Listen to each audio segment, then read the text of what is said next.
सिद्धेभ्य ॐ नमः सिद्धेभ्य ॐ नमः सिद्धेभ्य ॐ शुद्धात्मने नमः। नमो अरिहन्ताणं नमो सिद्धाणं नमो आयर्याणं नमो वच्छायाणं नमो लोये सवसाहूणं निष्ठवियट्ठकम्मं वीरं नमियूणपत्तसौवट्ठम् अणुभागस्य विहत्तिं जहो वै संपरुवेमो।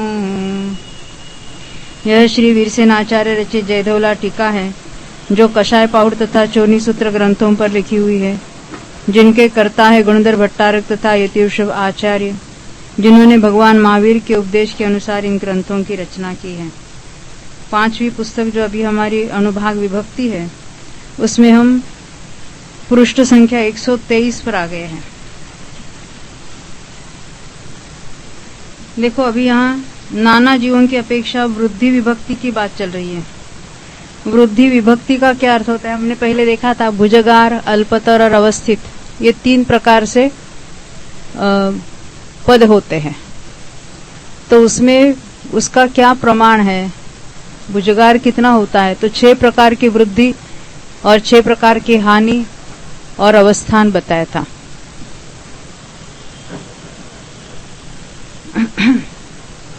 तो ये 6 प्रकार की वृद्धि हानि कौन सी है? तो अनंत भाग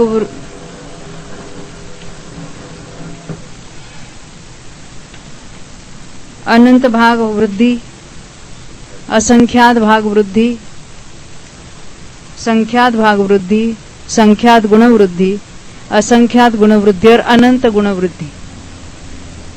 वैसे ही हानि, 6 प्रकार की वृद्धि, 6 प्रकार की हानि और अवस्थान हो सकता है।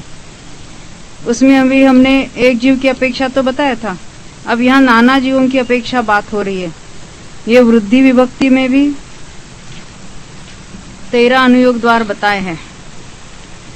उसमें हमें पहले में तीनों ही प्रकार के होते हैं, 6 वृद्धि होती है, 6 हानि होती है, अवस्थान होता है, ये समुद्र कीर्तना बताए। फिर एक जीव की अपेक्षा स्वामित्व बताया, काल बताया और अंतर बताया।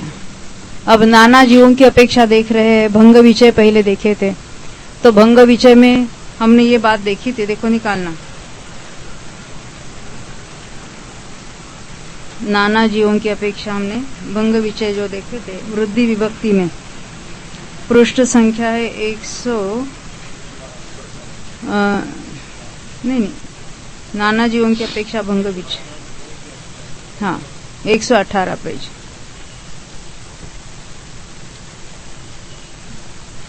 तो ओघ से 6 वृद्धियां भी हमेशा ही पाई जाती है, 6 हानियां भी और अवस्थान भी ओघ से। आदेश से कौन से भजनीय पद है उसकी अपेक्षा वहां पर भंग होते हैं। तो अनंत गुण वृद्धि और अवस्थिति तो नियम से होती है, यानी हमेशा ही कोई ना कोई जीव करने वाले पाए जाते हैं। और अन्य वृद्धियां जो है, अन्य वृद्धियां कितनी? अनंत गुण वृद्धि को छोड़कर 5 वृद्धियां और 6 हानियां, ये भजनीय है। भजनीय पद कितने हो गए? 6 5 11। तो 11 बार 3 को लिखकर आपस में गुणा करेंगे और उसमें ध्रुवपद सहित सारे भंग आते हैं। उसकी संख्या यहाँ 1,77,147 बताई है। 11 बार 3 को लिखना। 11 पद भजनीय है, भजनीय है ना ऑप्शनल है, होगे भी या नहीं भी होगे। तो ये भंग कैसे निकालना हमने दूसरी तीसरी पुस्तक में देखा था।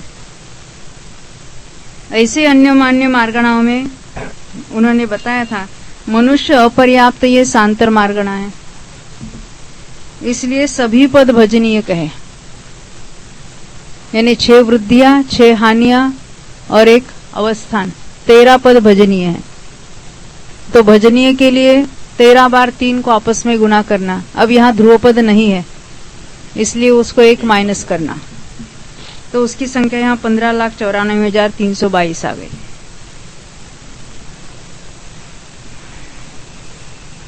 देवों में आनंद से लेकर सर्वार सिद्धि तक के देवों में अवस्थिति तो हमेशा होती है, वो ध्रुव भंग होगा।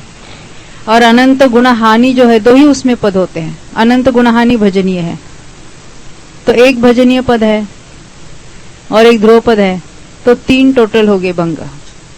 इस तरह से हमने भंगों की संख्या देखी थी।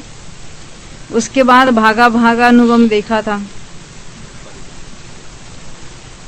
तो उसमें 120 पृष्ठ पर हमने देखा कि मोहनीय कर्म की 5 वृद्धि और 6 हानि, इतने वाले जीव, सब जीवों के कितने भाग है, तो असंख्यातवे भाग है। और अनंत गुण वृद्धि वाले जीव सब जीवों के संख्यातवे भाग है, यानी वो जीव ज्यादा है। अवस्थित विभक्ति वाले जीव सब जीवों के संख्यात बहुभाग है, क्योंकि अवस्थित तो सभी जगह पाए जाते हैं। वैसा ही नारकियों में, मनुष्यों में, मनुष्य अपर्याप्त में, सामान्य देव और सहस्रार तक के देवों में बताया था। मनुष्य पर्याप्त, ये अपर्याप्त का पर्याप्त करना। ऊपर से 6ठी लाइन में मनुष्य अपर्याप्त लिखा है, उसके बदले मनुष्य पर्याप्त। और मनुष्यनियों में 6 वृद्धि 6 हानि, वो कितने भाग प्रमाण है, तो संख्यात में, क्योंकि वो होते ही संख्यात जीव। इस तरह से उन्होंने वहां घटित किया था। परिमाण अनुयोग में नीचे वो 6 वृद्धि वाले, 6 हानि वाले और अवस्थित वाले कितने हैं, द्रव्य अपेक्षा यानी संख्या अपेक्षा कितने हैं, तो अनंत है, सभी अनंत है, क्योंकि हमेशा होते हैं और अनंत है, उसकी बात बता दी। क्षेत्र में तो वो तो आसान है, क्षेत्र और स्पर्शन कितने भाग होते हैं, मारणांतिक उपपाद की अपेक्षा कहाँ लागू होती है, वो वहां बताया था। हाँ, करेक्शन किया, पर्याप्त करना। हाँ, अब कालानुगम, नाना जीवों की अपेक्षा काल देख रहे, नाना जीवों की अपेक्षा कालानुगम, ये हमने 122 पृष्ठ पर नीचे देखा था। उसे हमने देखा था कि सभी पद वाले होते हैं, तो उनका पद हमेशा ही होगा, इसलिए सदा काल है। आदेश में देखा था नारकियों में अनंत गुणवृद्धि और अवस्थित वाले तो हमेशा पाए जाते हैं, इसलिए उनका काल सर्वदा है। और शेष पद वाले जो है, यानी 5 वृद्धि 6 हानि, जघन्य काल एक समय होता है। नाना जीव है ना, एक जीव की अपेक्षा भी एक समय होता है। नाना जीवों की अपेक्षा लगातार एक के बाद हो गए तो आवली के असंख्यात भाग प्रमाण होता है। यही बात सभी नारकी, सभी पंचेंद्रिय तिर्यंश, मनुष्य, सामान्य देव, भवनवासी से लेकर सहस्रार तक के देवों में हमने देखा था। मनुष्यों में जो है अनंत गुणहानि विभक्ति वालों का जघन्य काल एक समय और उत्कृष्ट काल अंतर्मूर्त है, क्योंकि ये क्षपणा में, चारित्र मोह की क्षपणा में ये लगातार प्रति समय अनंत गुना घटता है अनुभाग। मनुष्य पर्याप्त और मनुष्यनियों में 5 वृद्धि विभक्ति वालों का जघन्य काल एक समय और उत्कृष्ट काल आवली के असंख्यात भाग प्रमाण है।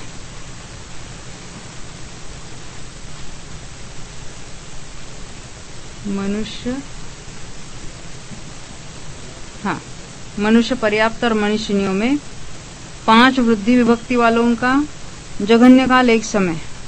आवली के असंख्यात विभाग में तो असंख्यात जीव हो जाएंगे, लगातार काल कोई ना कोई करने वाले जीव, तो मनुष्य वही मैं देख रही थी।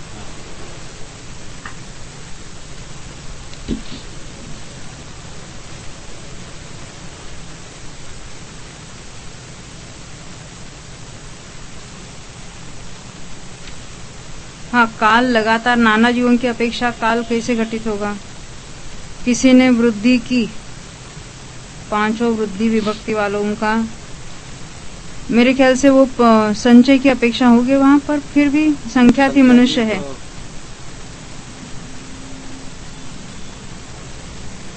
नहीं देखो, हाँ बराबर है, क्योंकि एक जीव के लिए कितना काल था, आवली का संख्यात भाग, तो संख्यात जीवों के लिए भी आवली का संख्यात भाग।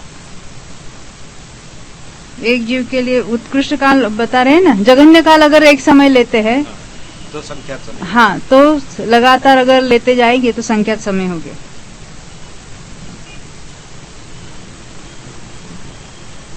मेरे ख्याल में आई बात। देखो, ये काल जो देख रहे हैं हम नाना जीवों की अपेक्षा देख रहे हैं। अभी एक जीव की अपेक्षा काल का प्रमाण निकालना। पेज नंबर 114 पर देखो, कालानुगम से एक जीव के मोहनी की 5 वृद्धियों का कितना काल है, मिला ना। उत्कृष्ट काल आवली का। जगन्य काल एक समय और उत्कृष्ट काल आवली के असंख्यातवे भाग प्रमाण, यानी एक जीव के आवली का असंख्यातवा भाग प्रमाण, उसके बाद दूसरे का गिनेंगे, तीसरे का गिनेंगे, एक के बाद एक के बाद। तो मनुष्य तो संख्यात ही करेंगे, तो सभी आवली के असंख्यात भाग को टोटल करेंगे तो भी आवली का असंख्यातवा भाग होगा।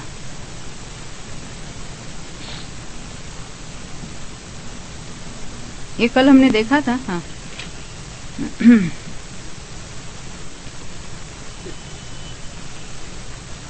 हानि वालों का अगर देखते, क्योंकि हानि तो एक समय के लिए ही होती है, उत्कृष्ट भी अगर हम देखते हैं लगातार। हाँ, और उत्कृष्ट काल संख्यात समय है। अनंत गुणहानि विभक्ति वालों का,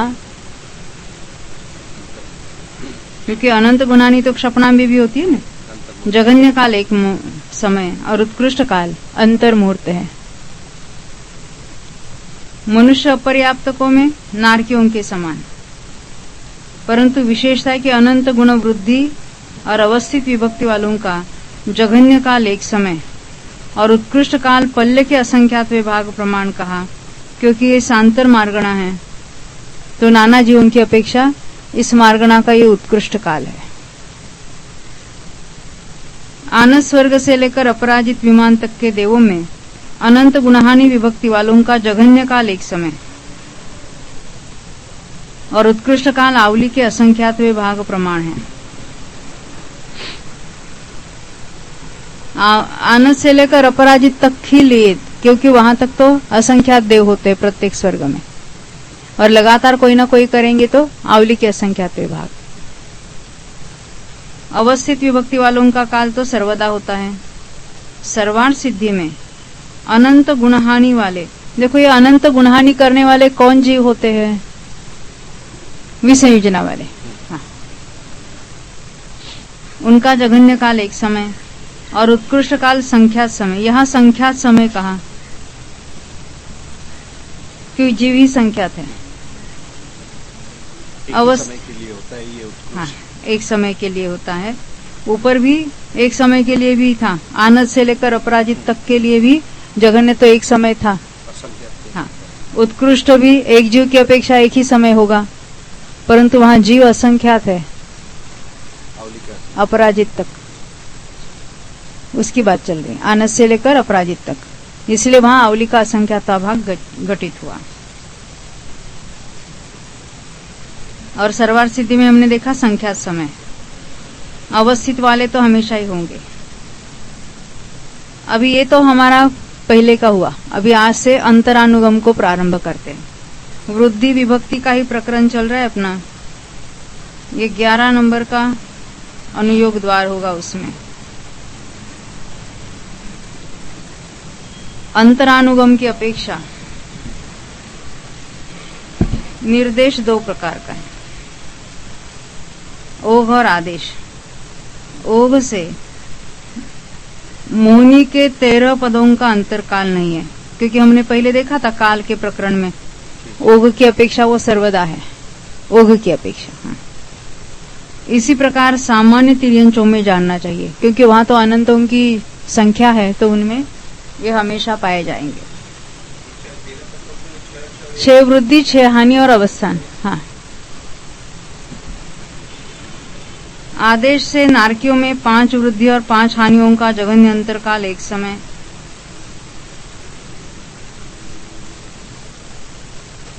अंतर की बात चल रही है।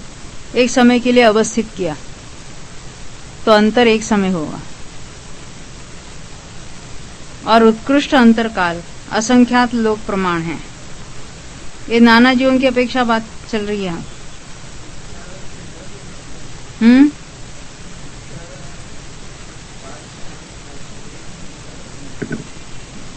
हाँ, नारकियों में 5 वृद्धि, क्योंकि हमने देखा था ना, हमेशा पाए जाने वाले उनमें कौन है? अनंत गुण वृद्धि वाले। हाँ, अनंत गुण वृद्धि और अवस्थित। हाँ, अनंत गुण वृद्धि 5 को छोड़ा है और वो 2 को अलग से बताएंगे। 5 वृद्धि और 5 हानि कोई जीव नहीं करेंगे नरक में, नाना जीवों की अपेक्षा, तो असंख्यात लोग प्रमाण काल तक कोई नहीं करेंगे। परंतु अनंत गुण वृद्धि अनंत गुण हानि तो होती रहती है। तो अनंत गुण वृद्धि और अवस्थित विभक्ति का अंतर नहीं है, उसका अर्थ क्या है? वो हमेशा ही पाई जाएगी, नाना जीवों की अपेक्षा कोई ना कोई तो करने वाले होंगे ही। अनंत गुणहानि विभक्ति का जघन्य अंतर एक समय है और उत्कृष्ट अंतर अंतर्मूर्त है।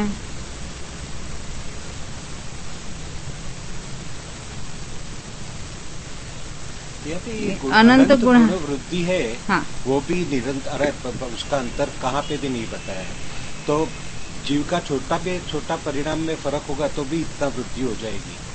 डज इट मीन है? हाँ, छोटा में छोटा नहीं, यथा योग्य। हाँ, यथा योग्य कि अनंत गुण वृद्धि होए। ऐसे में भी कृष्ण एशिया में भी कुछ वेरिएशन होगा। हाँ, क्योंकि अनंत गुण वृद्धि तो एकेंद्रियों के भी बताई ना अभी। हाँ, तो उसके संकलेश के विशुद्धि के जो परिणाम होते हैं अलग अलग, उनके योग्य असंख्यात लोक प्रमाण होंगे। तो उसमें तो परिणाम के लिए अनंत गुण वृद्धि। हाँ, तो एक बार नहीं, उतने जो योग्य परिणाम है उसमें असंख्यात शब्दी के कितने स्थान है? असंख्यात लोग बार षट स्थान वृद्धि हो सकती है। तो अनंत गुण वृद्धि भी इतने बार हो सकेगी ना वहां पर। और अनंत गुणहानि ये मिथ्या दृष्टि की भी होती है।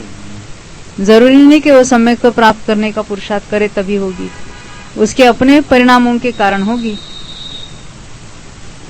तो अनंत गुण वृद्धि और अवस्थित तो हमेशा है। अनंत गुणहानि विभक्ति का जघन्य अंतर एक समय है, नाना जीवों की अपेक्षा भी बात हो रही है। और उत्कृष्ट अंतर अंतर्मूर्त है। हाँ, अनंत गुणहानि होगी वहां पर भी। हाँ, क्योंकि हमने देखा था ना, देखो फिर से निकालना, स्वामित्व निकाले ना, क्योंकि ये क्या है, जरा विषय अटपटा है ना अपने लिए। स्वामित्व जो हमने देखा था 114 पर, विशेषार्थ में देख लेते हैं। देखो, 6 वृद्धियां और 5 हानियां मिथ्या दृष्टि जीव के होती है विशेषार्थ में। अनंत गुणहानि और अवस्थान सम्यक दृष्टि के भी होते हैं और मिथ्या दृष्टि के भी होते हैं। अनंत गुण वृद्धि कोई भी हो, अनंत गुणा हो या बाकी 5 वृद्धियां हो, वे तो मिथ्या दृष्टि के ही होगी। 6 वृद्धियां मिथ्या दृष्टि के होती हैं। 5 हानियां वो भी मिथ्या दृष्टि के होती है। और अनंत गुणहानि और अवस्थान सम्यक दृष्टि के भी और मिथ्या दृष्टि के भी। नहीं मिला? 114 पृष्ठ पर विशेषार्थ में मैं पढ़ रही थी।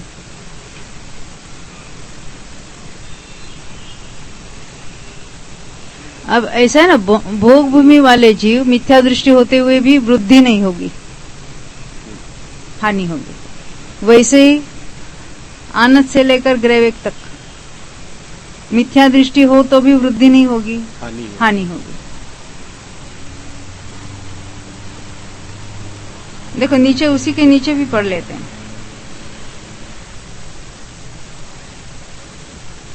यानी चारों गतियों में ऐसा ही है। फिर कहा पंचेंद्रिय तिर्यंच अपर्याप्त और मनुष्य अपर्याप्त, वो तो होते ही मिथ्या दृष्टि है। तो ये सब उनके मिथ्या दृष्टि के ही सब वृद्धि और सब हानियां होंगी, सभी है उसमें भी। शुक्ल विषय में अनंत गुण हानि हो सकती है, अनंत गुण वृद्धि नहीं हो सकती। हाँ, वृद्धि नहीं होती है, वृद्धि नहीं होती। अब यहाँ देखो, फिर आनंद से लेकर बात की आगे। आनंद आदिक में अनंत गुणहानि और अवस्थान ही होते हैं, और वहां तो मिथ्या दृष्टि भी होते हैं और सम्य दृष्टि भी होते हैं। फिर भी दोनों की वो बताएंगे। और अनुदिशादिक में तो सब समय दृष्टि ही है, वहां भी अनंत गुण हानि और अवस्थान होता है। अब फिर आते अपने पेज पर।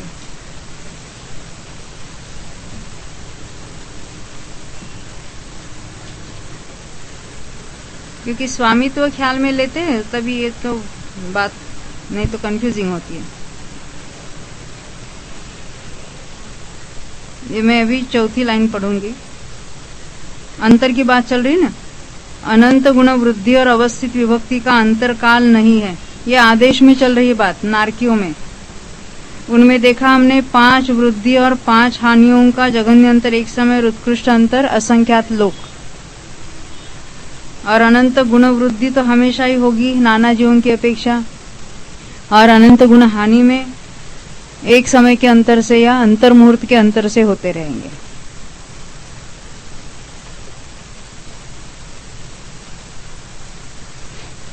इसी प्रकार सब नारकी, सब पंचेंद्रिय तिर्यंच, सामान्य मनुष्य, मनुष्य पर्याप्त, मनुष्यनी, सामान्य देव और भवनवासी से लेकर सहस्रार स्वर्ग तक के देवों में जानना चाहिए। यानी वो अन्य 5 वृद्धि और हानि उसका तो कोई नियम नहीं है, परंतु अनंत गुण वृद्धि अनंत गुण हानि तो ये पंचेंद्रियों में सब में लिए है बारंबार। मनुष्य अपर्याप्तकों में सामान्य मनुष्यों के समान भंग है, इतनी विशेषता है कि अनंत गुण वृद्धि विभक्ति और अवस्थित विभक्ति का जघन्य अंतर एक समय है। ये मार्गणा का अंतर लिया है।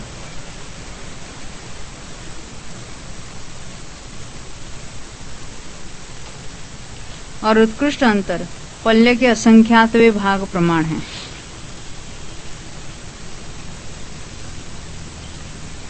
क्योंकि ये हमेशा पाए जाएंगे। जब जब मार्गणा है तो अनंत गुण वृद्धि और अवस्थित तो होगे ही। अन्य जो वृद्धियां हैं उसके लिए 5 वृद्धि, हम देखे ना, 5 वृद्धि और 5 हानि के लिए उत्कृष्ट अंतर असंख्यात लोग देखा था। अब आगे 124 पृष्ठ पर आए हम।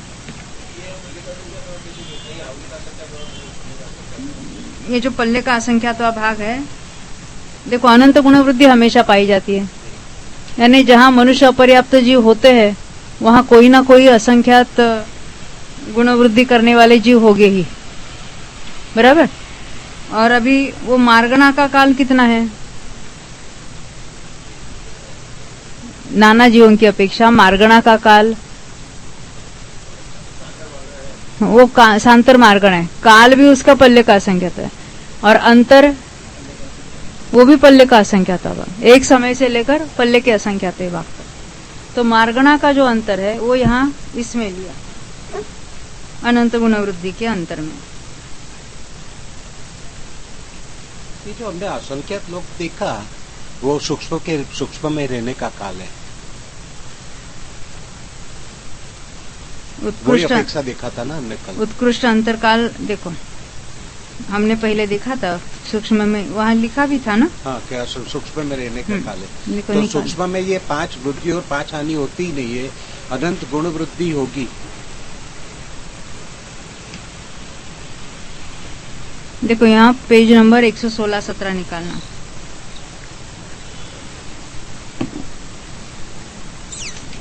एक जीव की अपेक्षा बात चल रही है ना। हाँ।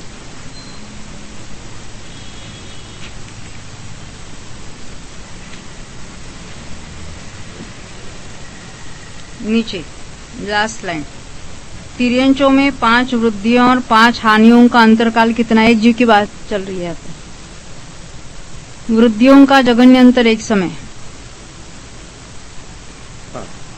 जघन्य पहले, और हानियों का जघन्य अंतर अंतर्मूर्त, अंतर्मूर्त के बाद हानि होगी। दोनों का उत्कृष्ट अंतर असंख्यात लोक प्रमाण है। ये 5 वृद्धि और 5 हानि के लिए बताया। अनंत गुण वृद्धि का अंतर कितना है, तो जघन्य अंतर एक समय और उत्कृष्ट अंतर पल्ले के असंख्यात भाग प्रमाण है। और अनंत गुणहानि का अंतर कितना है, तो उसमें जघन्य अंतर, अंतर्मूर्त, अंतर्मूर्त के बाद कोई एक ही जीव की अपेक्षा बात चल रही है वहां पर, वहां तो एक जीव की अपेक्षा बात थी। और उत्कृष्ट अंतर, अंतर्मूर्त अधिक 3 पल्य है, ये अवस्थित रहने का काल देखा हमने, एक जीव की अपेक्षा देखा था। अभी यहाँ जो हम देख रहे हैं यानी 5 वृद्धि और 5 हानियां कॉमनली नहीं हो रही है। अनंत गुण वृद्धि और अनंत गुण हानि तो कॉमन, हाँ, दैट इज मोस्ट कॉमन।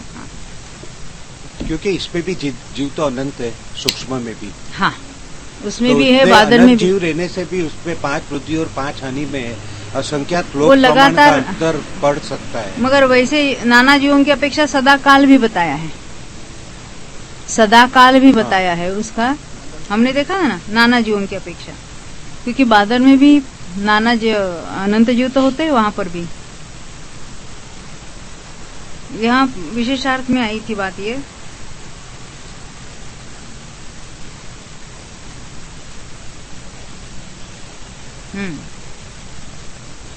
हाँ, 100 क्या कहते,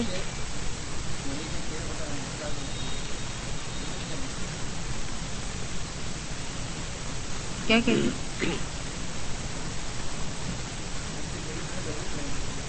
123 पर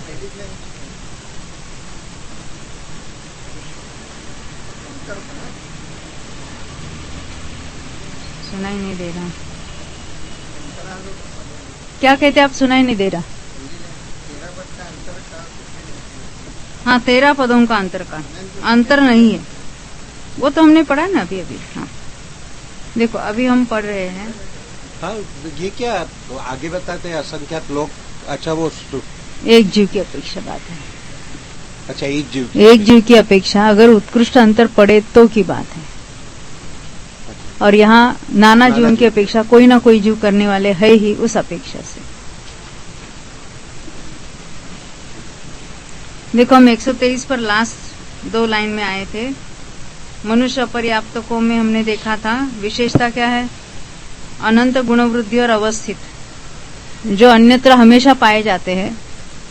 ये मार्गणासांतर होने से उसका भी अंतर मार्गणा जितना अंतर होगा, एक समय से लेकर पल्ले के असंख्यात विभाग काल तक। अब 124 पर आ गए हम। आनस से लेकर 9 ग्रैवेक तक के देवों में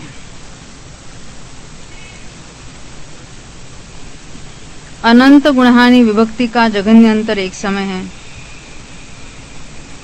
और उत्कृष्ट अंतर 7 रात दिन है। ये उपशम सम्यक तो प्राप्ति का अंतर, अनंत अनुबंधी की विसंयोजना भी होगी इसमें। तो यहाँ पे मिथ्यात्वी जीव है, वो अनंत गुणहानि नहीं कर सकते, ऐसा उनका कह देता है। जब तक मिथ्या दृष्टि है, सम्यक तो नहीं प्राप्त होगा तो उसको भी मिथ्या दृष्टि कहेंगे ना, अनंत गुणहानि वाले का। उपशम सम्यक तो प्राप्ति के पूर्व करण लब्धि में मिथ्या दृष्टि कहेंगे उसको भी। यहाँ पे जो ये अनंत गुणहानि का जो अंतर बताया, तो प्रथम उपशम प्राप्त करने की अपेक्षा बताया, उसकी अपेक्षा बताया। और हमने देखा अच्छा अनंत गुणहानि,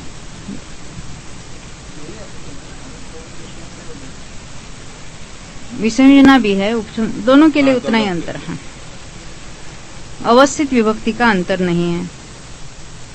अनुदिश से लेकर सर्वार सिद्धि तक के देवों में अनंत गुणहानि विभक्ति का जघन्य अंतर एक समय, और उत्कृष्ट अंतर अनुदिश से अपराजित तक के देवों में वर्ष पृथक्त्व।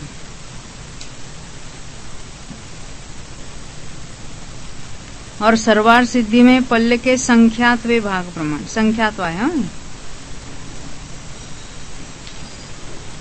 यानी इतने काल के बाद कोई ना कोई जीव वहां विसंयोजना वाले हो, अवस्था विसंयोजना करने वाले। तो बाकी तो तक में भी वर्ष पृथक्त्व बताया। हाँ, अनुदिश से अपराजित तक के देवों में, क्योंकि वहां तो क्षायिक ही होगी, कितने तो हो सकते हैं ना अलग अलग, और कोई ऑलरेडी विसंयोजना करके गए हुए हैं तो उनकी अन्य कोई क्रिया नहीं होगी। वेदक भी जाते हैं, द्वितीयोपशम वाले भी जाते हैं, तो द्वितीयोपशम वाले जो जाते हैं ऐसा देखो, द्वितीयोपम वाले भी जाते हैं। तो उसमें द्वितीयोपम जाते हैं वो तो ऑलरेडी अनंतानुबंधी की विसंयोजना वाले हैं। बाद में वही जीव वेदक हो जाते हैं तो भी वो विसंयोजना तो है ही वहां पर। तो अभी और क्या करनाएंगे आगे? संयोजना तो होगी नहीं, जिसके कारण दोबारा विसंयोजना कह सकते हैं। तो जितनी अनुभाग है उतना ही रहेगा अंत तक, सत्ता की बात है।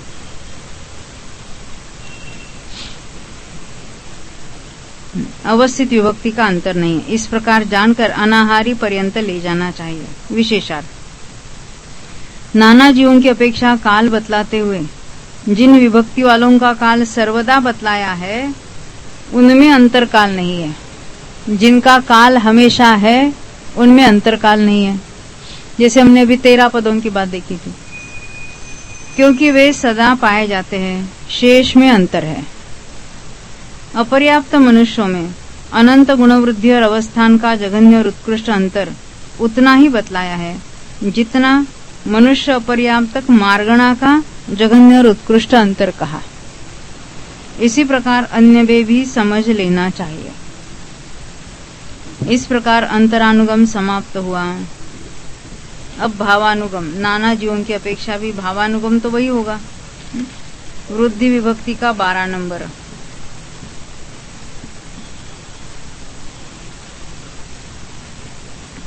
तो भावानुगम की अपेक्षा सर्वत्र औदैहिक भाव होता है, वो औदैहिक करना।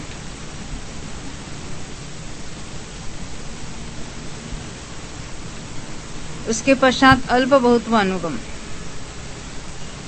13 अनुयोग बताए थे ना, ये 13 नंबर का वृद्धि विभक्ति वाला 13 नंबर। अल्प बहुत्व अनुगम की अपेक्षा निर्देश 2 प्रकार का है, ओघ और आदेश। ओघ से मोहनी की अनंत भाग हानि विभक्ति वाले जीव सबसे थोड़े। देखो, हमें लगता था ना अनंत भाग वाले तो बहुत हो गए।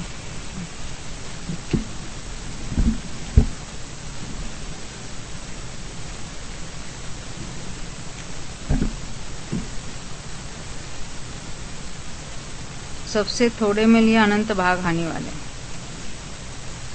असंख्यात भाग हानि विभक्ति वाले जीव असंख्यात गुणे हैं।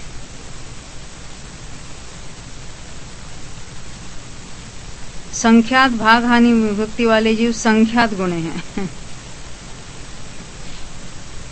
संख्यात गुणहानि विभक्ति वाले जीव संख्यात गुणे हैं। असंख्यात गुणहानि वाले जीव असंख्यात गुणे हैं। और अनंत भाग वृद्धि वाले जीव असंख्यात गुणे हैं। भाग वृद्धि वाले को भी असंख्यात गुणे में लिया। असंख्यात भाग वृद्धि विभक्ति वाले जीव असंख्यात गुणे हैं। संख्यात भाग वृद्धि विभक्ति वाले जीव संख्यात गुणे हैं।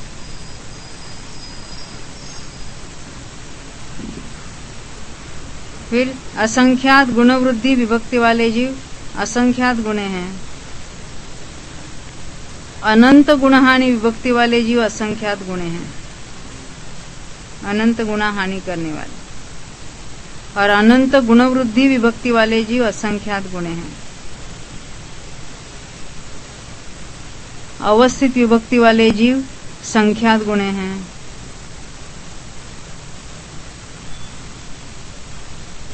इसी प्रकार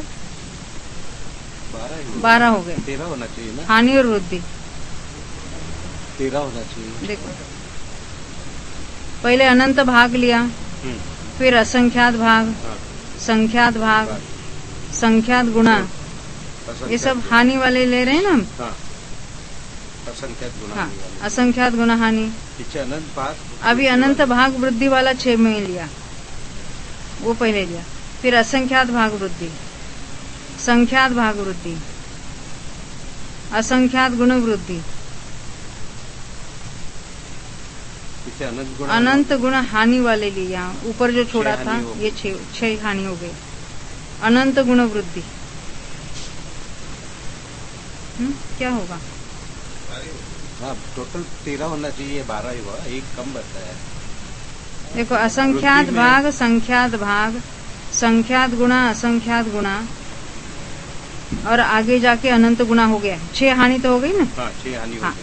अभी वृद्धि देखे, असंख्यात भाग वृद्धि, सॉरी अनंत भाग वृद्धि, असंख्यात भाग वृद्धि, संख्यात भाग वृद्धि, संख्यात गुण वृद्धि नहीं लिए। ऊपर देखेंगे,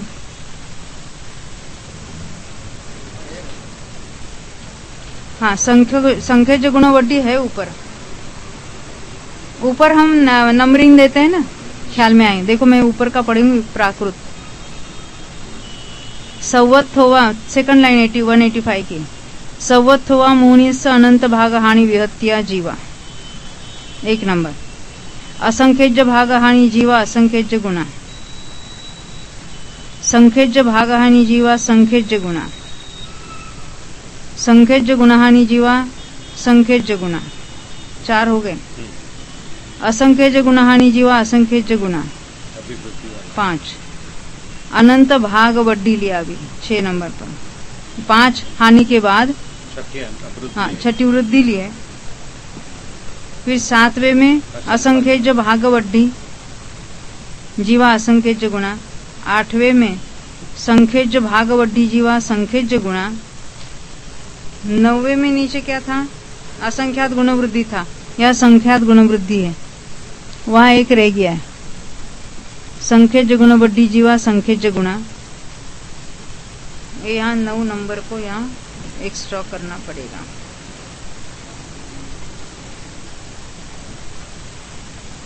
नीचे लिखना संख्यात गुण वृद्धि वाले, गुण वृद्धि विभक्ति वाले जीव संख्यात गुणा है। संख्यात गुण वृद्धि विभक्ति वाले जीव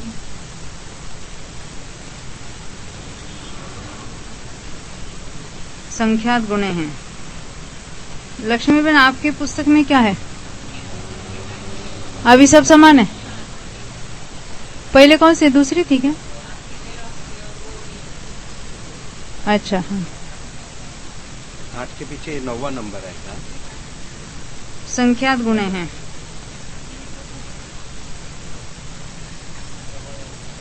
नौ, ये 9 नंबर अभी पहले जो हमने 9 नंबर डाला था उसके बदले ये 9 नंबर आया, और उसके लिए रेफरेंस ऊपर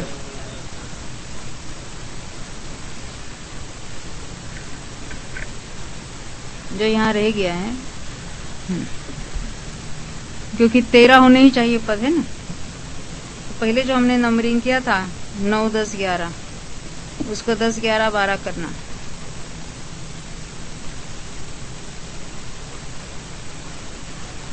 और लास्ट में हाँ जो हमने वाक्य डाला है 9 नंबर पर, संख्यात गुण वृद्धि विभक्ति वाले जीव संख्यात गुणे हैं। हाँ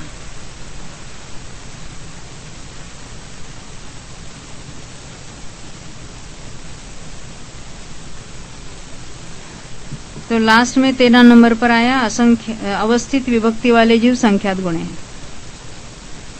इसी प्रकार सब नारकी,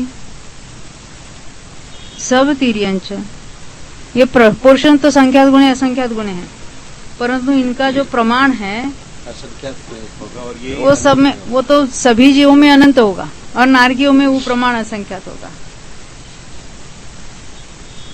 इसी प्रकार सब नारकी, सब तिर्यंच, सामान्य मनुष्य, मनुष्य अपर्याप्त, सामान्य देव और सहस्रार स्वर्ग तक के देवों में जानना चाहिए। मनुष्य पर्याप्त और मनुष्यनियों में, जरा पेंट आया है, हाँ, मनुष्यनियों में इसी प्रकार जानना चाहिए। इतनी विशेषता है, जिस विभक्ति में असंख्यात गुणा कहा है उसमें संख्यात गुणा कर लेना चाहिए।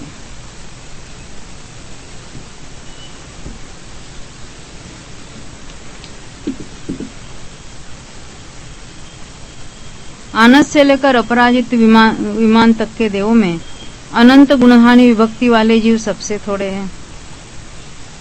2 ही है ना पद वहां पर, और अवस्थित विभक्ति वाले जीव असंख्यात गुणे हैं, फिर भी दोनों असंख्यात हो गए।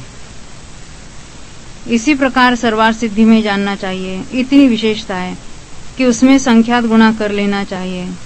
इस प्रकार जानकर अनाहारी पर्यंत ले जाना चाहिए।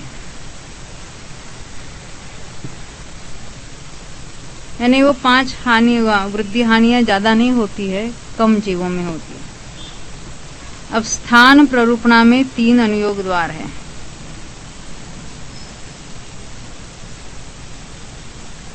प्ररूपणा, प्रमाण और अल्पभूतवा।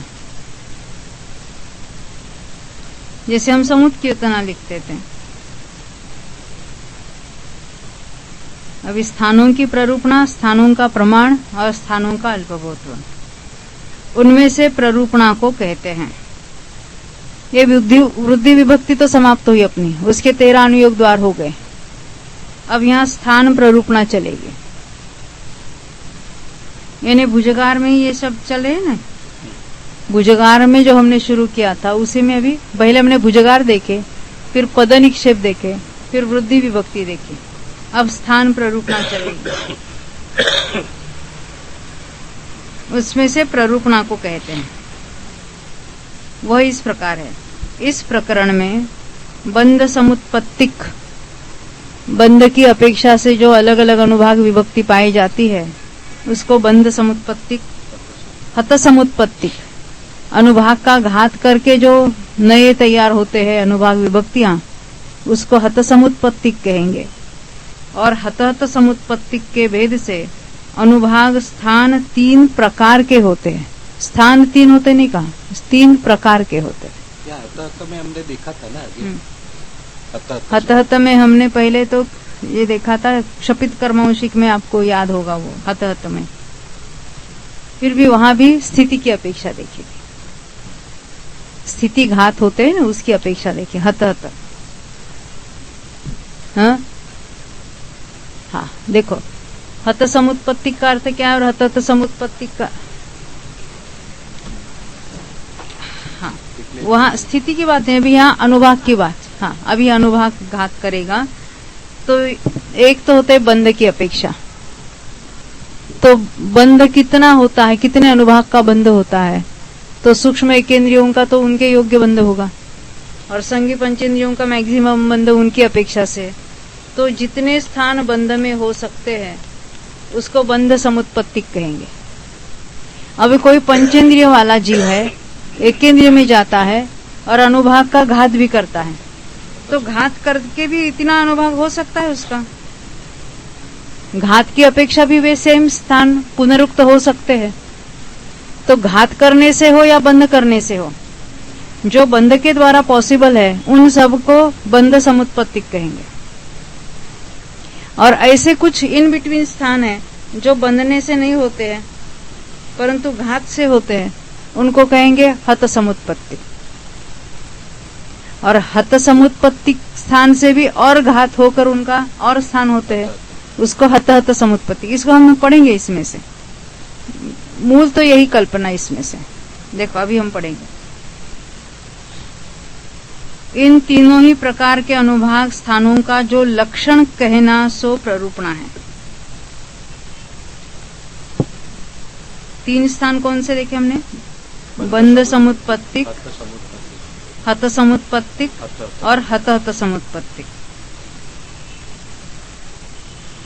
और प्ररूपणा तीनों प्रकार के अनुभाग स्थानों का लक्षण कहना, उसको यहाँ प्ररूपणा कहा। उनमें से हत समुत्पत्तिक कर्म को करके, जिन्होंने हत समुत्पत्तिक अनुभाग का घात किया, ऐसे करके स्थित हुए सूक्ष्म निगोदिया जीव के जघन्य अनुभाग सत्व स्थान के समान बंध स्थान से लेकर, क्या कहते हैं, जिसने अनुभाग का घात किया है हत समुत्पत्तिक वाला, उसने जितना उसमें घात किया है उतना ही बंध की अपेक्षा भी उसका प्राप्त हो सकता है। तो कहते हैं घात के बाद जो उसका अनुभाग है उसके साथ जो सूक्ष्म निगोदिया जीव है, उस जीव के जघन्य अनुभाग सत्व स्थान के समान बंध स्थान से लेकर यानी उतना ही वो बंध भी कर सकता है। जितना उसको घात के द्वारा प्राप्त हुआ है उतना ही बंध के द्वारा भी उसको प्राप्त होगा। अन्य मार्गणा से आया है, सूक्ष्म एकेंद्रियों ने उसने घात की अपेक्षा जितना अनुभाग कर दिया सत्ता में, उतना ही अनुभाग वो बांध सकता है। तो बंध की अपेक्षा भी उतना पॉसिबल है। तो वहां से लेकर ये स्थान है ना, वेरिएशंस हम देख रहे हैं। ये मिनिमम बंध कौन सा, ये सूक्ष्म निगोदी लब्धि अभ्यार्य जो करता है वो जघन्य में जघन्य बंध, उससे लेकर संगी पंचेंद्रिय पर्याप्त तक के सर्वोत्कृष्ट अनुभाग बंध स्थान पर्यंत। कहां से कहां तक लिए, सूक्ष्म निगोद लब्धि पर्याप्त का जघन्य में जघन्य जो बंध स्थान है वहां से लेकर संगी पंचेंद्रिय पर्याप्त का जो उत्कृष्ट अनुभाग है बंध स्थान पर्यंत, जो असंख्यात लोक प्रमाण षट स्थान है। केवल असंख्यात लोक प्रमाण स्थान है नहीं कहा, षट स्थान वृद्धि के स्थान देखिए, क्योंकि हम जघन्य से ऊपर देख रहे हैं। उन्हें बंध समुत्पत्तिक स्थान कहते हैं। पहले ये ख्याल में आई बात, क्या कहना चाहते हैं। सूक्ष्म निगोद लब्धि अपर्याप्त जितना जघन्य बंध करता है वहां से लेकर संगी पंचेंद्रिय पर्याप्त जितना उत्कृष्ट बंध करेगा वहां तक के जो अलग अलग अनुभाग के वेरिएशंस है, जघन्य से लेकर उत्कृष्ट तक, तो जघन्य वाला एक, उसके ऊपर वाला एक, उसके ऊपर वाला एक, ऐसे हम गिनेंगे तो उनकी गिनती कितनी होगी, असंख्यात लोक प्रमाण षट स्थान, इतने उसमें स्थान है, इतने वेरिएशंस है। उनको क्या कहेंगे, बंध स्थान, यानी बंध समुत्पत्तिक स्थान, क्योंकि वे स्थान बंध से उत्पन्न होते हैं। ये बात यहाँ मुख्य बात है। अब कहते हैं अनुभाग सत्व स्थान के घात से। अभी हमने देखे ना, एक इंद्रिय में गया तो उसके घात शुरू हो जाता है। पल्ले के असंख्यात विभाग प्रमाण काल में वो संगी पंचेंद्रिय पर्याप्त के योग्य जो अनुभाग था वो घटते घटते घटते सूक्ष्म एक इंद्रिय के समान हो गया। तो कहते अनुभाग सत्व स्थान के घात से जो अनुभाग सत्व स्थान उत्पन्न होते हैं, क्योंकि अनुभाग घट गया, पहले टॉप मोस्ट था, घटकर इतना हो गया, तो ये जो स्थान बंध की अपेक्षा था वो घटने की अपेक्षा भी हो सकता है, क्योंकि उतना ही अनुभाग हो गया उस जीव का। उन्हें भी यहाँ बंध स्थान ही मानना चाहिए। ये बात ख्याल में आती। घटाने से उसने उतना बनाया, परंतु उतना किसी जीव को बंध भी सकता है, इसलिए इसको भी बंध स्थान कहेंगे, क्योंकि वे बंध स्थान के समान हैं। घटाने से जो बंध के समान हो सकते हैं उसको भी बंध स्थान ही माना है। अब आगे, उतना बंध कोई जीव कर सकते हैं। आशय यह है कि सूक्ष्म निगोदिया जीव से लेकर संगी पंचेंद्रिय पर्याप्त या के ऊपर अपार पर्याप्त जीव पर्यंत 6 प्रकार की हानि वृद्धियों को लिए हुए जो अनुभाग बंध स्थान होते हैं वे बंध समुत्पत्तिक स्थान कहलाते हैं।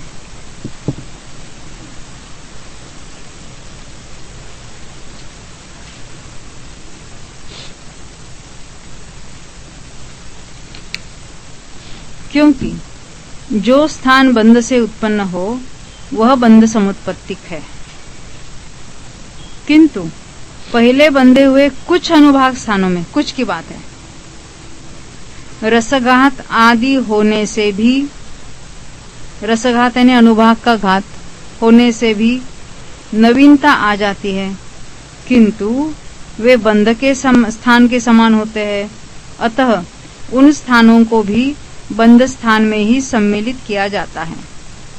सारांश है कि बंधने वाले स्थानों को ही बंध समुत्पत्तिक स्थान नहीं कहते, किंतु पूर्वबद्ध अनुभाग स्थानों में भी रसघात होने से परिवर्तन होकर समानता रहती है, तो वे स्थान भी बंध स्थान ही कहे जाते हैं। इसमें कोई शंका है? ये तो आसान है। समानता नहीं, उतना ही अनुभाग रहता है, जितना घात के द्वारा हुआ था उतना ही बंध के द्वारा किसी को हो सकता है, किसी जीव को, इसलिए वो समानता है। या हम कहेंगे वो पुनरुक्त स्थान हो गए। बंध के भी उतना अनुभव बन सकता है, ये सत्ता का अनुभव की बात है, और उतना ही अनुभव किसी को घात के द्वारा प्राप्त होगा, फिर भी उसका नाम क्या है? बंध समुत्पत्ति। इन असंख्यात लोक प्रमाण स्थानों के मध्य में, ये कितने स्थान हैं? असंख्यात लोक प्रमाण स्थान, उसके मध्य में अष्टांग और उर्वंक रूप जो अनंत गुण वृद्धियां और अनंत गुण हानियां है, ये अष्टांग और उर्वंक क्या होते हैं? ये संदृष्टि है। एक होता है उर्वांक यानी ऊ का अर्थ क्या है? सबसे पहले अनंत भाग वृद्धि, हाँ, अनंत भाग वृद्धि, फिर असंख्यात भाग वृद्धि वगैरह वगैरह। तो अनंत भाग वृद्धि के लिए ऊ लिखते हैं, फिर असंख्यात भाग वृद्धि के लिए 4 लिखेंगे, संख्यात भाग वृद्धि के लिए 5 लिखेंगे, संख्यात गुण वृद्धि के लिए 6 लिखेंगे, असंख्यात गुण वृद्धि के लिए 7 लिखेंगे, और अनंत गुण वृद्धि के लिए 8 लिखेंगे। ये उसकी संदृष्टि है। संदृष्टि नहीं, सिंबल है उसका।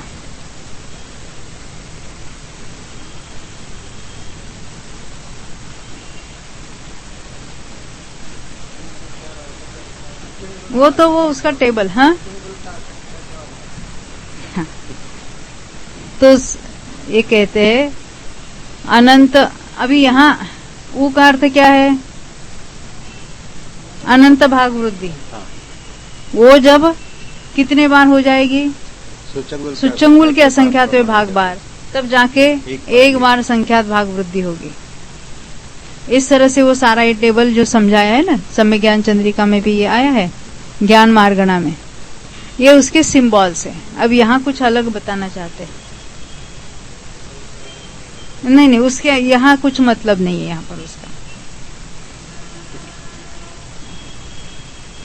इन असंख्यात लोक प्रमाण स्थानों के मध्य में अष्टांग और उर्वंक रूप जो अनंत गुण वृद्धियां और अनंत गुणहानियां है, उनके मध्य में जो असंख्यात लोक प्रमाण स्थान है, उनके मध्य में वापस असंख्यात लोक प्रमाण स्थान है,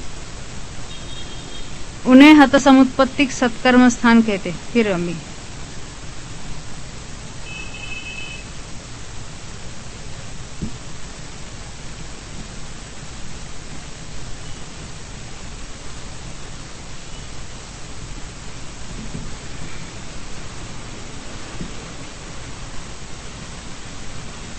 ये हमने बंद स्थान देखे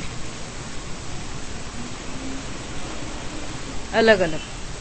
यहाँ पे ये मध्य में अंतर होता है जो अनुपात की अपेक्षा। तो ये अलग अलग बंद स्थान देखे। बंद स्थान के अलग अलग क्यों कहा? क्योंकि 2 बंद स्थान के बीच में अनुभाग का अंतर है। कितना अंतर हो सकता है? हो सकता है अनंतवा भागी ज्यादा है, हो सकता है कि असंख्यातवा भागी ज्यादा हो। तो जो पूर्व है उससे ये अनंतवा भाग ज्यादा है। तो अनंतवा भाग, ये पूर्व का कौन सा था? पूर्व का 8वां, लास्ट वाला 8वां था, क्योंकि अनंत गुण वृद्धि वाला हम कहेंगे स्थान। और उसके बाद वाला कोई एक होगा अनंत भाग वृद्धि वाला स्थान, तो उसको हम ऊ कहेंगे। तो अभी हम ये बंद की स्थान की अपेक्षा देखी बात। अभी हम ऊपर से देखते हैं। किसी जीव के पास अधिक अनुभाग था और ये बंद के द्वारा किसी किसी जीव को प्राप्त होते हैं। अब यहाँ के कोई विशिष्ट अनुभाग वाला है, उसका घात करके उसने कितना किया? ये बीच वाला। और ऐसे यहाँ कोई स्थान उत्पन्न हुए घात के द्वारा, ये ऊ और 8 के बीच में हुए,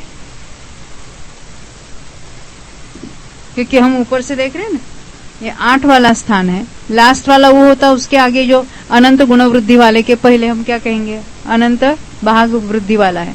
उसके बीच में अभी वो और 8 वो भूल जाओ। बंद के द्वारा कुछ विशिष्ट स्थान प्राप्त हुए थे। ये बंद स्थान हम ब्लू में दिखाएंगे। ये बंध स्थान है। दो बंध स्थानों के बीच में, अब ऊपर का अधिक बंध स्थान था, वो घटाकर ये विशिष्ट बंध का स्थान के बीच में और नीचे के बंध स्थान के ऊपर ऐसे कोई अलग स्थान प्राप्त हुए, अनुभाग, अलग अनुभाग वाले स्थान प्राप्त हुए, तो उसको हम हत समुत्पत्तिक कहेंगे। ये आसान है ना बात समझने में। देखो फिर ये वाक्य को फिर पढ़ते हैं।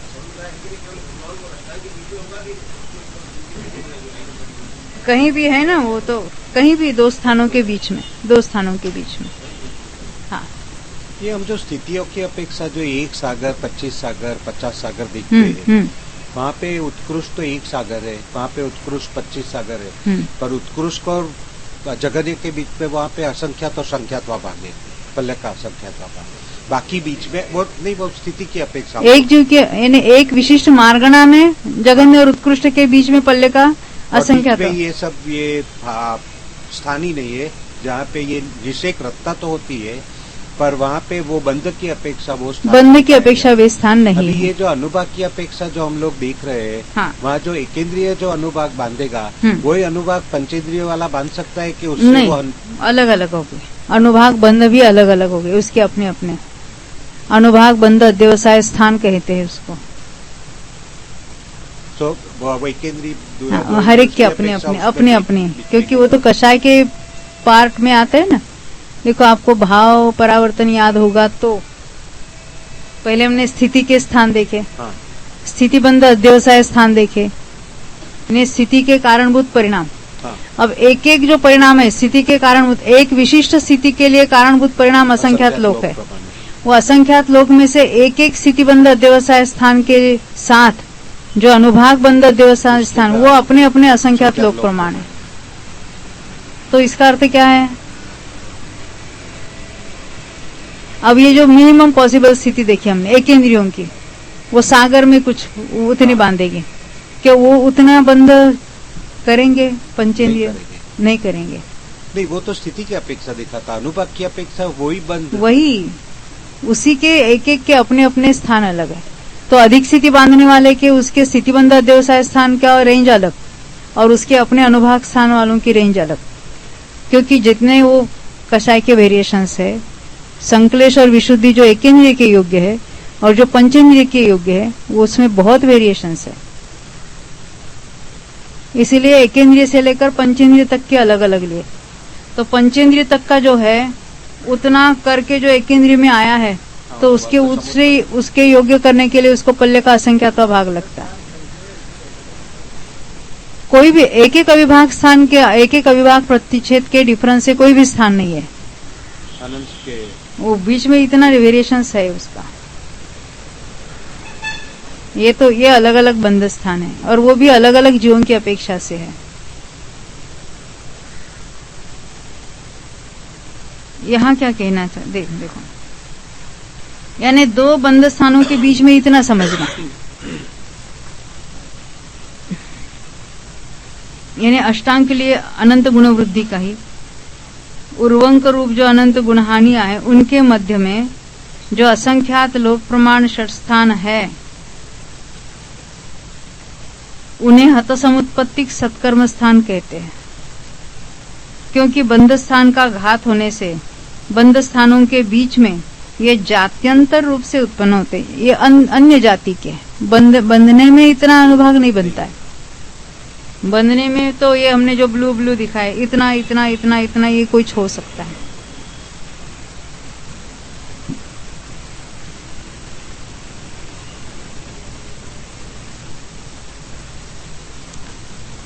इन असंख्यात लोक प्रमाण हत समुत्पत्तिक सत्कर्म स्थानों के, जो कि अष्टांग और उर्वंक रूप अनंत गुण वृद्धि और अनंत गुणहानि रूप है, बीच में जो असंख्यात लोक प्रमाण षट स्थान है, उन्हें हत समुत्पत्तिक सत्कर्म स्थान कहते हैं।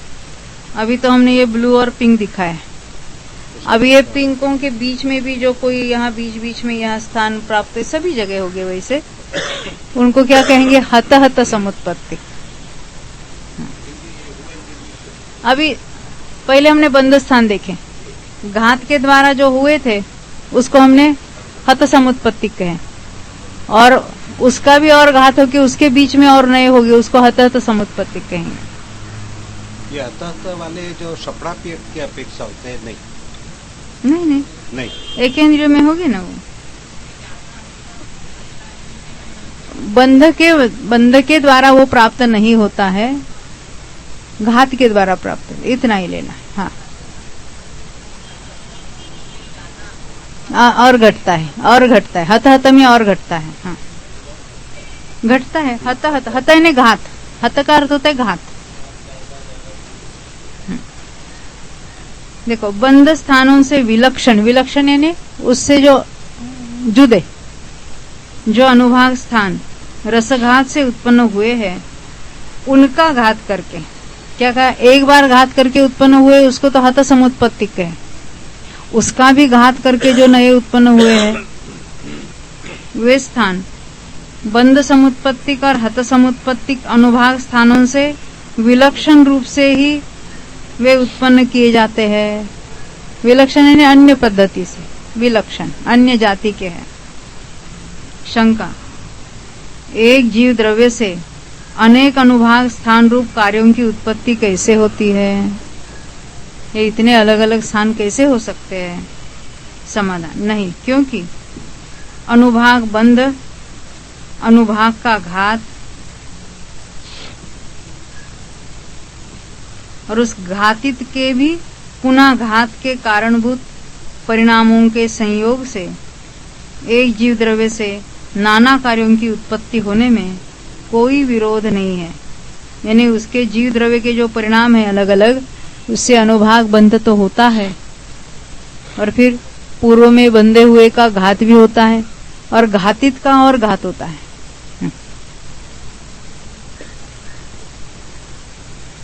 इन तीनों ही प्रकार के अनुभाग स्थानों का जैसा कथन वेदना भाव विधान में किया है, वैसा यहाँ भी कर लेना चाहिए।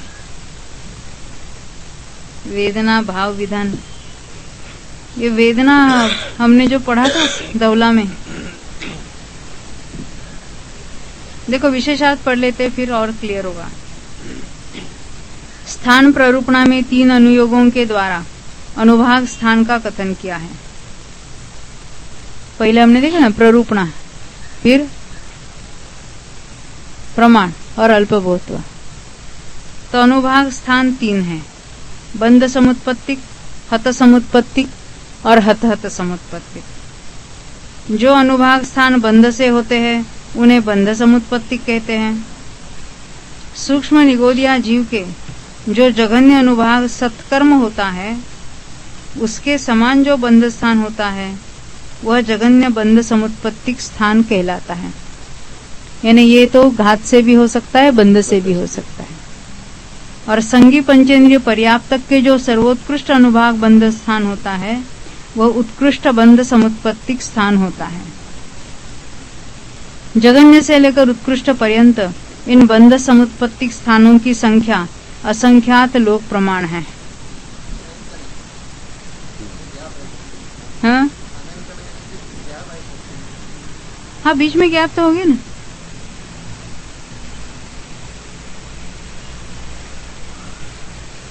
सत्ता में स्थित अनुभाग का घात कर देने से जो अनुभाग स्थान होते हैं उनमें से भी कुछ स्थान बंध स्थान ही कहे जाते हैं, क्योंकि उन स्थानों में जो अनुभाग पाया जाता है वह अनुभाग बध्यमान अनुभाग स्थान के समान होता है। बंधने वाले के समान ही घात के द्वारा भी वो प्राप्त होता है, इसलिए उसका नाम भी बंध समुत्पत्तिक है। किंतु जो अनुभाग स्थान घात से ही उत्पन्न होते हैं, बंध से नहीं, और जिनका अनुभाग बंध समुत्पत्तिक स्थानों से भिन्न होता है, उन्हें हत समुत्पत्तिक कहते हैं। यह हत समुत्पत्तिक स्थान अनंत गुण वृद्धि और अनंत गुणहानि रूप बंध समुत्पत्तिक असंख्यात लोक प्रमाण षट स्थानों के उर्वंक और अष्टांग के बीच में उत्पन्न होते हैं, और इनका प्रमाण बंध समुत्पत्तिक स्थानों से असंख्यात गुणा होकर भी क्या कहते हैं, ये कितने हैं स्थान? असंख्य। बंध समुत्पत्तिक स्थानों से असंख्यात गुणे हैं, फिर भी उसका प्रमाण कितना है? तो असंख्यात लोक प्रमाण ही है। बंध समुत्पत्तिक भी असंख्यात लोक प्रमाण है, ये भी असंख्य। उनके बीच बीच में ये होते हैं, उससे असंख्यात गुणे होकर भी असंख्यात लोक प्रमाण है। अनंत गुण वृद्धि और अनंत गुण हानि रूप इन असंख्यात लोक प्रमाण हत समुत्पत्तिक स्थानों में उर्वंक और अष्टांग के बीच में अनुभाग का पुनः पुनः घात करने से जो अनुभाग स्थान होते हैं उन्हें हतहत समुत्पत्तिक कहते हैं।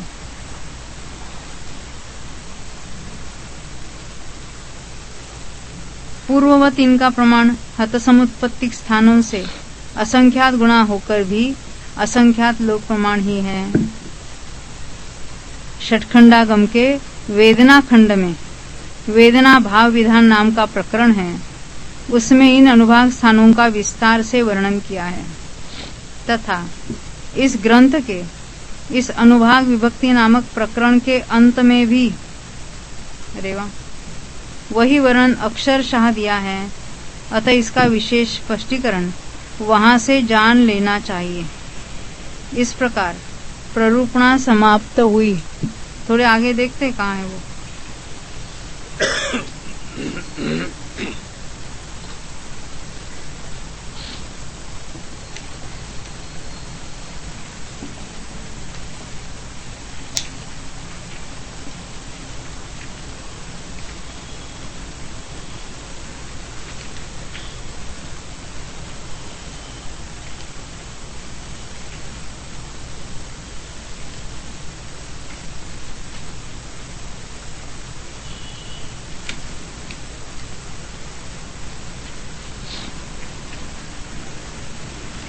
वह तो विस्तार से है।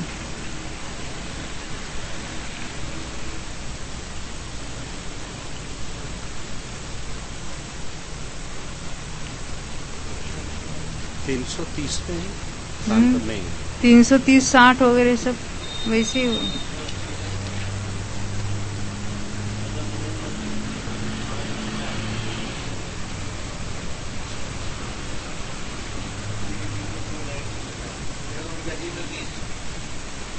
तीन 330 पे है। ने आगे तो पहले तो बंध स्थान की बात की, फिर हत समुत्पत्ति स्थान असंख्यात गुण है कहे, यानी वो सारा बहुत विस्तार से ही आने वाला है। तो जब आएगा तभी पढ़ेंगे तो अच्छा रहेगा। थोड़ा अभी पढ़ ले तो अच्छा नहीं पड़ेगा।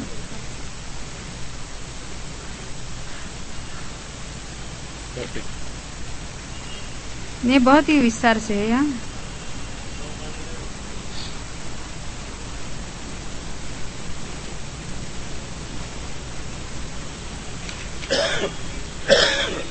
हम्म, 330 से लेकर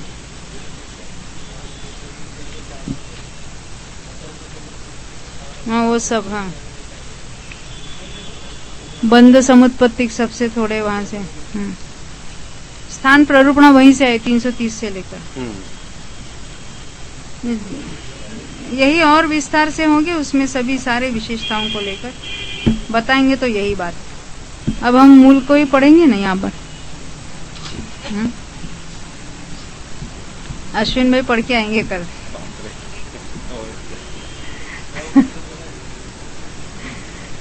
हाँ देखो 5 पेज सब पढ़ के आएंगे। क्योंकि घर में कुछ समझने वाले नहीं है। तो यहाँ तो हमने बहुत शॉर्ट में समझा है, उसी को आगे। हाँ तभी तो उन्होंने बाद में जाके समझा है ना, नहीं तो अभी सब भाग जाएंगे कहते। इस प्रकार प्ररूपणा समाप्त हुई। अब प्रमाण को कहते हैं, ये 2 नंबर का है ना। अभी स्थानों में 2 नंबर, स्थान का 2 नंबर। स्थान का पहला नंबर था प्ररूपणा, ये स्थान का 2 नंबर है।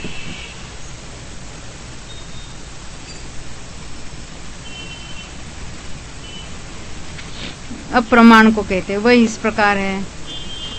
बंध समुत्पत्तिक, हत समुत्पत्तिक और हतहत समुत्पत्तिक, इन तीनों ही स्थानों का प्रमाण असंख्यात लोक है, क्योंकि उनके कारणभूत परिणाम असंख्यात लोक प्रमाण है।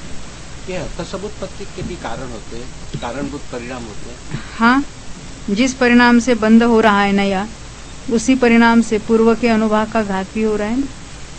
विशुद्धि के द्वारा घात होता है, विशुद्धि जहाँ ज्यादा है वहाँ घात भी होते रहता है। अब तो समुत्पत्ति तो हमने इक्केंद्रिय, अरे पंचेंद्रिय में से जो इक्केंद्रिय में जाएगा उसको देखा था। और विशिष्ट वृद्धि के कारण भी घात होगा। ये आगे आने वाली ना बात सब, उसके स्थान भी बताएंगे। पहले प्रमाण कितना है तो असंख्यात लोग, फिर भी एक से दूसरा असंख्यात गुणा कहा था, अभी हमने देखा था। इस प्रकार प्रमाणानुगम समाप्त हुआ।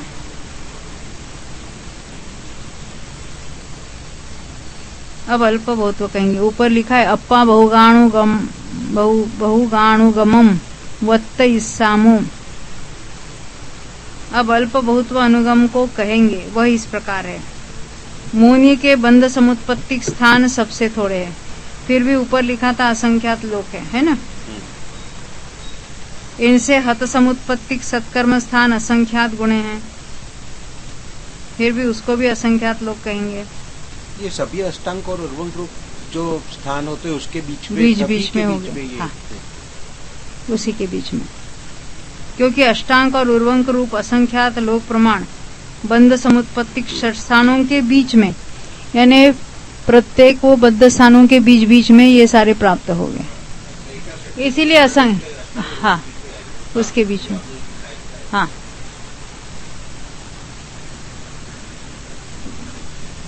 तो असंख्यात लोक प्रमाण बंध समुत्पत्तिक स्थानों के बीच में पृथक पृथक असंख्यात लोक प्रमाण पृथक पृथक कहो,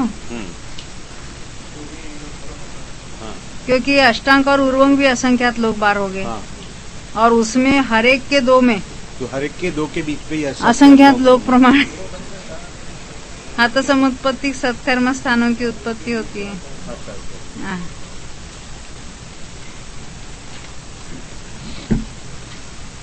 कहते यहाँ पर गुणकार का प्रमाण क्या है, वो भी असंख्यात लोक है।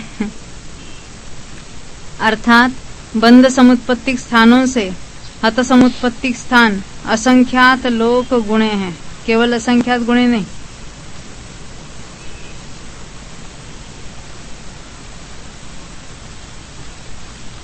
इनसे हत हत समुत्पत्तिक कर्म स्थान असंख्यात गुणे हैं, क्योंकि अष्टांग से लेकर उर्वंक रूप असंख्यात लोक प्रमाण हत समुत्पत्तिक षट स्थानों के बीच में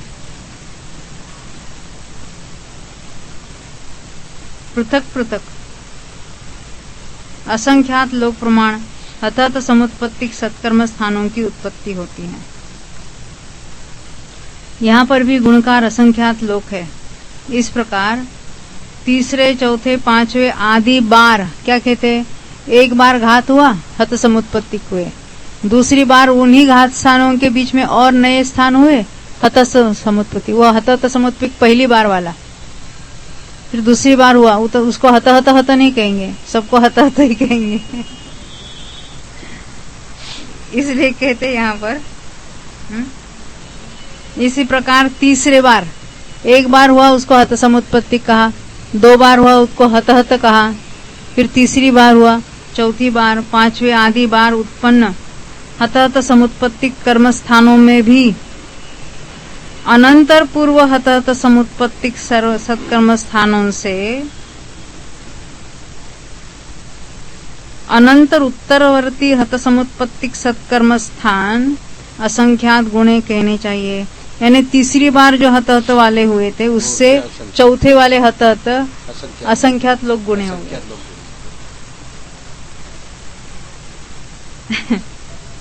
फिर हाँ, एक बार हुआ था तो नहीं, वो होते चले जा रहे हैं।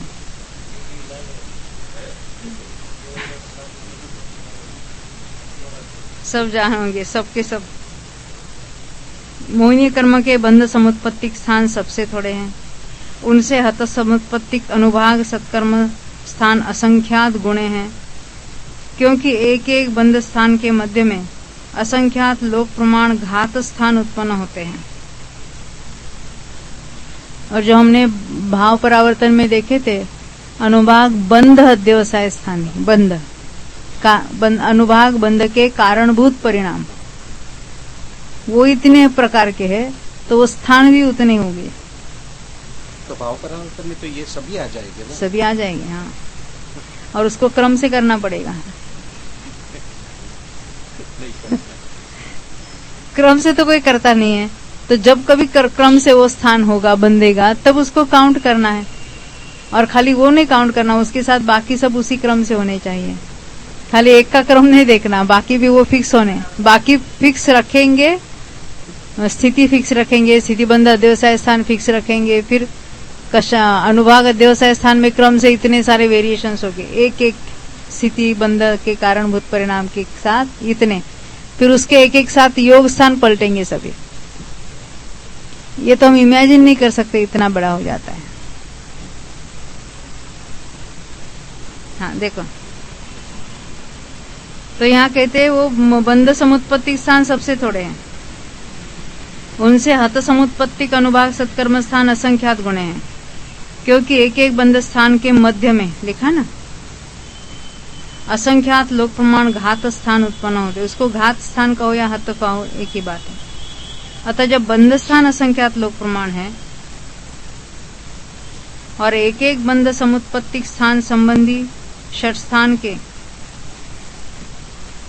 अष्टांग और उर्वंग के बीच में असंख्यात लोक प्रमाण घात स्थान होते हैं, तो बंध समुत्पत्तिक स्थानों से घात स्थान या हत समुत्पत्तिक स्थान असंख्यात गुणे सिद्ध होते हैं। इसी प्रकार असंख्यात लोक प्रमाण हत समुत्पत्तिक स्थान संबंधी षट स्थानों के अष्टांग और उर्वंकों के अंतरालों में से प्रत्येक अंतराल में असंख्यात लोक प्रमाण हत समुत्पत्तिक स्थान होते हैं। अतः हत समुत्पत्तिक स्थान से हत समुत्पत्तिक स्थानों का प्रमाण असंख्यात लोक गुणा होता है, इसलिए वे सबसे अधिक होते हैं। इस प्रकार मूल प्रकृति अनुभाग विभक्ति समाप्त हुई।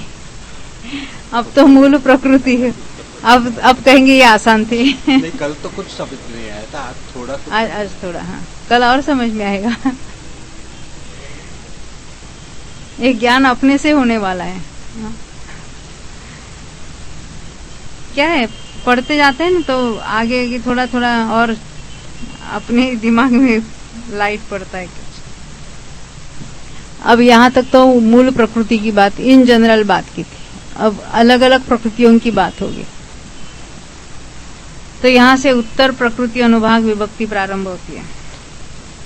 उत्तर पयड़ी अनुभाग विहत्तिम वत्त इस्सामो। अब उत्तर प्रकृति अनुभाग विभक्ति को कहते हैं, देखो हर में प्रतिज्ञा इसको कहते हैं। मैं अभी क्या बताने वाला हूं, ये अभी पहले बता रहे सूत्र में। मूल मोहिनी कर्म की अवयवभूत अवयव इसके भेद, मोह प्रकृतियों की उत्तर प्रकृति संज्ञा है। 8 है, वो उसको मूल प्रकृतियां कहते हैं, और हर एक के अपने अपने उत्तर प्रकृतियां हैं। यहाँ केवल मोहिनी प्रकृति की बात चल रही है। उन उत्तर प्रकृतियों के अनुभाग की विभक्ति अर्थात भेदों को कहते हैं। विभक्ति का अर्थ होता है भेदों को कहते हैं। इस प्रकार यह आचार्य यति ऋषभ का प्रतिज्ञा रूप सूत्र है। अर्थात इस सूत्र के द्वारा आचार्य ने उत्तर प्रकृति के भेदों को कहने की प्रतिज्ञा की है। अब मुनि की सब उत्तर प्रकृतियों के अनुभाग स्पर्धकों की रचना के जाने बिना आगे के अधिकार नहीं जाने जा सकते हैं। ऐसा विचार करके स्पर्धक रचना का कथन करने के लिए आगे का सूत्र कहते हैं। पूवम गणिज्जा इमा परुवणा। पहले इस प्ररूपणा को जानना चाहिए। आगे कही जाने वाली स्पर्धक प्ररूपणा को पहले ही जान लेना चाहिए, क्योंकि स्पर्धक प्ररूपणा को जाने बिना, इसके जाने बिना अनुभाग के सर्वघाती, देशघाती, एक स्थानिक, द्विस्थानिक, त्रिस्थानिक, चतुस्थानिक आदि भेदों के जानने का कोई उपाय नहीं है। हमने मूल प्रकृतियों के बारे में भी देखे थे, घाती संज्ञा वगैरह। देशघाती, सर्वघाती वगैरह देखे थे। सम्मत्तस्स पडमं देशघाती फद्दय मादिम कादुण जाव चरिम देशघाती फद्दगमति एदाणी फद्दयाणी। सम्यक्त प्रकृति के प्रथम देशघाती स्पर्धक से लेकर अंतिम देशघाती स्पर्धक पर्यंत ये स्पर्धक होते हैं। सम्यक प्रकृति देशघाती प्रकृति है और उसके स्पर्धक भी देशघाती ही है, अन्यत्र कुछ अलग होता है ना? ज्ञानावरणादि वगैरह हमने देखा था। तो उसमें स्पर्धक कितने हो गए? प्रथम देशघाती स्पर्धक का अर्थ होता है नीचे वाला, जघन्य अनुभाग वाला। तो जघन्य में जघन्य अनुभाग वाले स्पर्धक से लेकर सम्यक प्रकृति का अपना जो कोई उत्कृष्ट है वहां तक स्पर्धक होते हैं। ये तो पहले होते हैं ये कहेंगे। सम्यक प्रकृति का सबसे जघन्य जो पहला स्पर्धक है, जघन्य स्पर्धक को पहला स्पर्धक कहने की पद्धति है, वह देशघाती है। यह बतलाने के लिए प्रथम देशघाती स्पर्धक ऐसा कहा। सम्यक्त्व का सबसे उत्कृष्ट जो अंतिम स्पर्धक है, जो कि लता के समान स्थान का उल्लंघन करके दारु समान स्थान में स्थित है। दारु का नीचे वाला अनंतवा भाग वो भी देशघाती होते हैं। तो वैसा ये इसका सर्वोत्कृष्ट है। अर्थात जो लता रूप न होकर दारू रूप है वह भी देशघाती है। यह बतलाने के लिए अंतिम देशघाती स्पर्धक ऐसा कहा। उसको अंतिम देशघाती स्पर्धक कहेंगे। नीचे वाला जघन्य उसको पहला स्पर्धक कहा और ये अंतिम। प्रथम देशघाती स्पर्धक से लेकर अंतिम देशघाती स्पर्धक पर्यंत ये सब सम्यक्त्व के स्पर्धक होते हैं, ऐसा अर्थ यहाँ ग्रहण करना चाहिए। सम्यक प्रकृति के ये सब स्पर्धक है। कहाँ से? जघन्य वो पहला स्पर्धक से लेकर अंतिम देशघाती स्पर्धक पर्यंत, उसमें ये सभी स्पर्धक पाए जाते हैं। लता रूप उतना करना बराबर।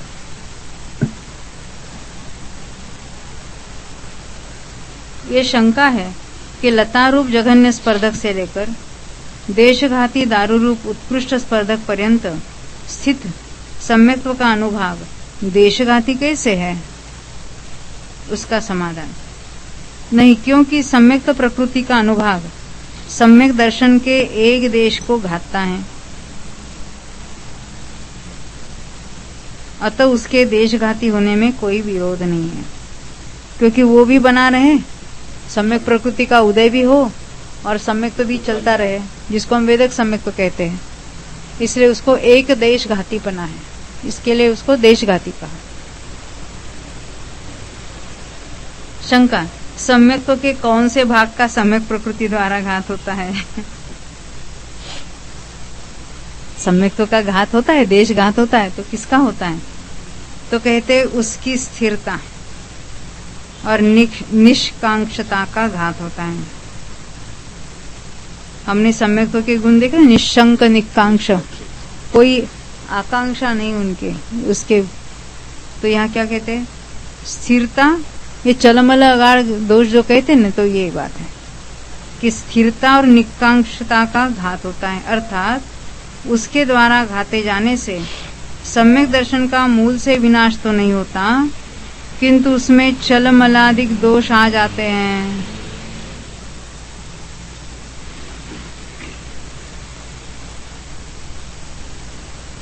विशेषार्थ, शक्ति की अपेक्षा कर्मों के अनुभाग स्थान के 4 विकल्प किए जाते हैं।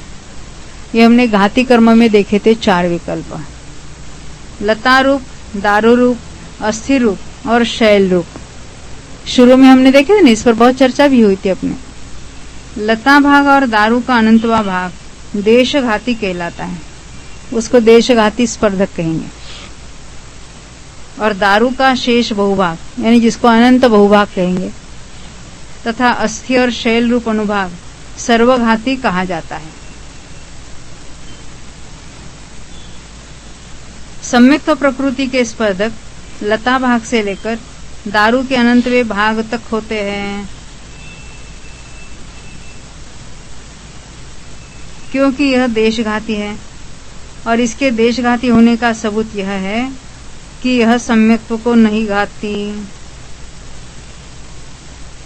क्योंकि इसके उदय में वेदक सम्यक्त्व होता है। उदय को ही वेदक कहते हैं, जिसका उदय है उसका वेदक कहा जाता है। यहाँ वेदक सम्यक्त्व कहा है इसका। यहाँ तक बात ख्याल में आई। ये तो बहुत से बातें हो भी गई है। कौन से प्रकृति में कहाँ से कहाँ तक के स्पर्धक पाए जाते हैं ये बात यहाँ बताएंगे। सम्यक्त्व प्रकृति में जो पहला स्पर्धक है लता का, नीचे का जगन्य, वहां से लेकर देशघाती का जो उत्कृष्ट है वहां तक के सभी उसमें स्पर्धक पाए जाएंगे। तो कौन से जीवों को कौन से होते वो तो बात आगे स्वामित्व वगैरह में आ जाएगी। आगे का सूत्र सम्मामिच्छत तस्य अनुभाग संतकम्मम सौवघादि आदि फद्दयम आदिम कादून दारू असमानस्य अनंत भागे निदिष्ठम। देखो अभी हमने क्या देखा है, मिथ्यात्व प्रकृति अगर हम देखते हैं तो फिर उसके नीचे सम्यक मिथ्यात्व और उसके नीचे सम्यक प्रकृति। सम्यक प्रकृति में लता और दारू का अनंतवा भाग, ये लता वाले, फिर यहां तक हम दारू वाले लेते हैं तो सम्यक ये लता और दारू का अनंत भाग लिया ना। इसका अर्थ क्या होता है, हाँ ये दारू में जो लता, दारू में जो देशघाती वाले है, दारू में जो देशघाती वाले है उसका टॉप मोस्ट अपर मोस्ट वो सम्यक प्रकृति का है। उसके ऊपर दारू का ही है, परंतु दारू का नीचे वाला लेना, और वो कैसा है, वो देशघाती है, सॉरी सर्वघाती है। सर्वघाती, मुझे सर्वघाती कहना था। वो सर्वघाती का पहला स्पर्धक है। ये देशघाती का अंतिम स्पर्धक सम्यक प्रकृति में गया, और सर्वघाती का नीचे का पहला स्पर्धक सम्यक मिथ्यात्व में है। वहां से लेकर ऊपर के कुछ स्पर्धक जो है वो भी दारू का अनंतवा भाग ही होगा। वो किसके हो गए, सम्यक मिथ्यात्व के हो गए। यही बात यहाँ हमने अभी प्राकृत में पढ़ी, उसका हिंदी अर्थ देखते हैं और फिर हम बाकी कल पढ़ेंगे।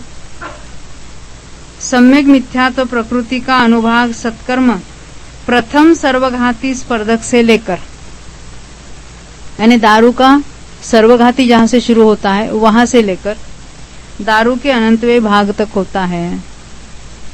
सम्यक प्रकृति में भी दारू का अनंतवा भाग था, परंतु वो सब देशघाती था। सम्यक मिथ्यात्व में भी उसके ऊपर का अनंतवा भाग है दारू का, परंतु वो सर्वघाती है। अब उसकी जो चर्चा है वो कल करेंगे।